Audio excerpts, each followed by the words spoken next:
Imagine करो कि आप एक लड़की हो जिसकी अभी अभी अपने प्रिंस चार्मिंग से शादी हुई है और आप अपनी फर्स्ट नाइट के लिए किसी होटल में रुके हो और अगले दिन आपकी डेड बॉडी के आसपास पुलिस खड़ी है जो ये जानने की कोशिश कर रही है कि आप कौन हो और आपको किसने मारा। आज हम बात करने वाले एक ऐसे घटिया इंसान की जिसने 20 से ज़्यादा लड़कियों को शादी करके उनकी शादी की रात ही साइनाइड दे के मार दिया।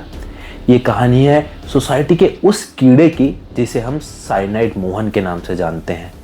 तो आइए जानते हैं इस खूनी खेल का पूरा सीन क्या था।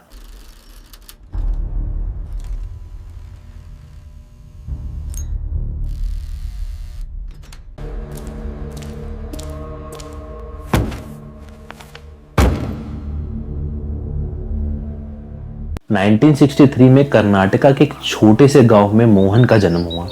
सीधी सादी मिडिल क्लास फैमिली, एक नॉर्मल सा बचपन। उस वक्त कोई सोच भी नहीं सकता था कि एक दिन ये लड़का भारत का सबसे बड़ा सीरियल किलर के रूप में मशहूर होगा। मोहन ने टीचर ट्रेनिंग करी और उसके बाद वो गवर्नमेंट स्कूल में फिजिकल एजुकेशन का टीचर बन गया। बच्चों के बीच वो मास्टर जी के नाम से जाना जाता था। सफेद कुर्ता, एक सिंपल लाइफस्टाइल और बातचीत करने में बहुत ही पोलाइट, देखने में एक सीधा सादा आम इंसान। उसकी शादी भी हुई, 3 बच्चे भी हुए, लेकिन उसकी पर्सनल लाइफ उतना ही सिंपल नहीं थी। शादी के कुछ सालों बाद ही उसकी बीवी उसे छोड़ के चली गई और यहीं से मोहन के अंदर कुछ टूट गया। वो अलग हो गया, चुपचाप रहता और धीरे धीरे उसके अंदर का अंधेरा और बढ़ता गया। सबसे डेंजरस बात यह थी कि मोहन लोगों का ट्रस्ट बहुत इजीली जीत लेता था। उसका एक रिस्पेक्टेबल स्कूल मास्टर का इमेज था और इसी मास्क के पीछे वो अपना असली चेहरा छुपाता था। मोहन का पहला अटेम्प्ट ऑन मर्डर एक ब्रिज पर आया। वो और एक औरत साथ में ब्रिज क्रॉस कर रहे थे। सब कुछ नॉर्मल लग रहा था, लेकिन जैसे ही दोनों ब्रिज के बीच में पहुंचे, मोहन ने अचानक से उस औरत को जोर से धक्का दे दिया और उसका सारा सामान लेके तुरंत वहां से भाग गया। लेकिन इस बार उस औरत की किस्मत अच्छी थी।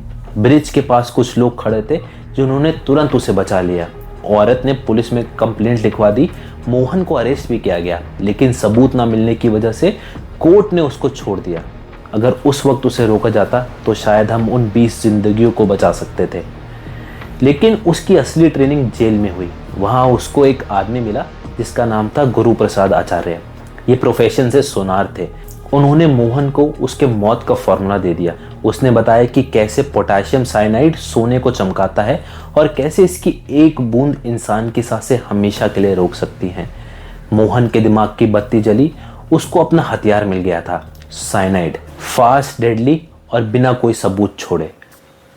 उसका टारगेट होती थी वो लड़कियां जिनके लिए समाज ने शादी को एक बोझ बना दिया था। गरीब परिवार जो दहेज के नाम से कांपते थे, वो लड़कियां जिनकी उम्र बढ़ती जा रही थी, या वो जिन्हें अपने लुक्स की वजह से हर बार रिजेक्ट किया जा रहा था। मोहन जानता था कि ऐसी लड़कियों को सिर्फ एक ही चीज चाहिए, थोड़ी सी इज्जत और अपनापन। वो उनकी इस कमजोरियों का फायदा उठाता था। जैसे ही टारगेट मिल जाता, वैसे ही वो सबसे बड़ा दाव चलाता, शराफत का मुखौटा। वो बताता कि वो एक सरकारी स्कूल का मास्टर है, एक ऐसी नौकरी जिसका मतलब है सेफ एंड सिक्योर्ड फ्यूचर। और फिर वो कहता वो लाइन जो उसके लिए सारे दरवाजे खोल देती थी, मुझे सिर्फ आपसे शादी करनी है और मुझे दहेज में एक भी रुपया नहीं चाहिए। ये सिर्फ शब्द नहीं थे, जादू था। इसके बाद यकीन दिलाने के लिए वो मंदिर में झूठी शादी करता, मंगलसूत्र पहनाता। उस लड़की के लिए अब वो सिर्फ एक आदमी नहीं रहा था, प्रिंस चार्मिंग हो गया था। मोहन बहुत ही इंटेलिजेंटली प्लान बनाता था और वो लड़कियों को भगाकर या पेरेंट्स को बिना बताए शादी करना चाहता था। और इसी वजह से वो कभी भी लड़कियों को पेरेंट्स या परिवार वालों से नहीं मिलता था। लड़कियां मोहन के कहने पर अपने सारे गहने पहन के आती थी। ये सोचती थी कि वो अब अपने नए घर जा रही हैं, पर उनको सच्चाई नहीं पता था। मोहन लड़कियों को शादी के बाद फर्स्ट नाइट के लिए एक छोटे से होटल में ले जाता था और अगली सुबह वो एक गोली देता था। कहता था ये प्रेगनेंसी रोकने की गोली है, लेकिन उस गोली में साइनाइड होता था। लड़कियां पब्लिक टॉयलेट्स में जाके वो लेती थी और कुछ ही मिनट्स में उनकी सांसें रुक जाती थी। और इसी का फायदा उठाकर मोहन उनके सारे गहने और पैसे लेके भाग जाता था। मोहन ने 6 साल तक 20 से ज्यादा कत्ल किए, लेकिन सालों तक पुलिस फाइल्स में ये सब आत्महत्या यानी सुसाइड दर्ज थे। सवाल ये था कि आखिर क्यों? कैसे इतनी बड़ी क्राइम सीरीज पुलिस की नजरों से छुपी रही। इसके पीछे मोहन की चालाकी और उस वक्त के सिस्टम की मजबूरियां थी। पुलिस के लिए सबसे पहली और सबसे बड़ी अड़चन थी मौत की वजह। साइनाइड एक ऐसा जहर है जो अपना निशान नहीं छोड़ता।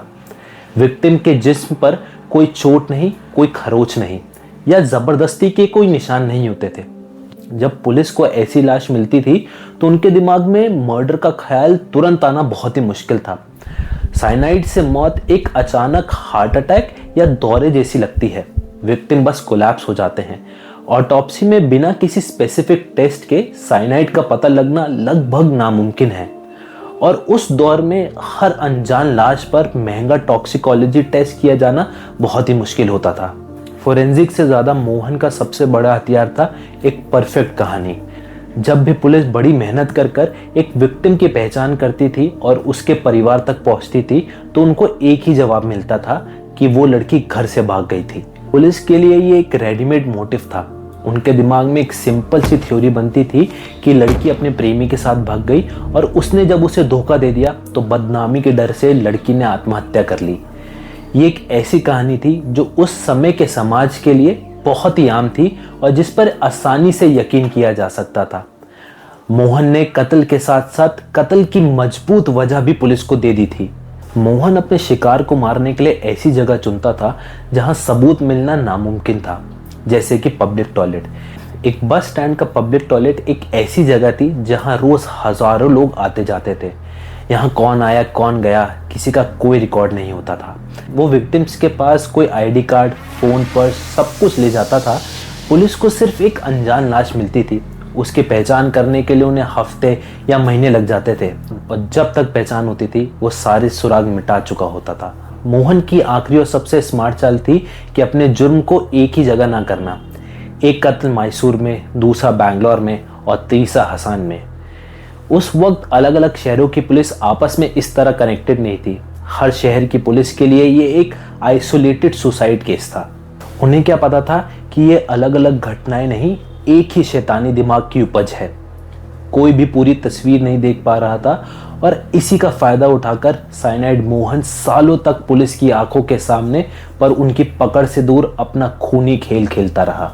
पर हर क्रिमिनल एक गलती करता है। मोहन की गलती एक मोबाइल नंबर। अक्टूबर 2009 में अपनी आखिरी विक्टिम अनीता से बात करने के लिए जिस फोन का इस्तेमाल किया था उसके परिवार ने वो नंबर पुलिस को दे दिया। कॉल रिकॉर्ड ट्रेस हुए और पुलिस सीधा मास्टर जी तक पहुंच गई। जब वो पकड़ा गया तब भी वो बहुत शांत था। उसके पास से मिली साइनाइड की गोलियों को उसने साइंस एक्सपेरिमेंट का सामान बताया।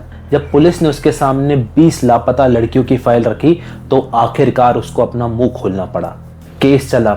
2013 में अदालत ने मोहन को समाज के लिए कैंसर कहा और उसे मौत की सजा यानी कि डेथ सेंटेंस सुना दिया।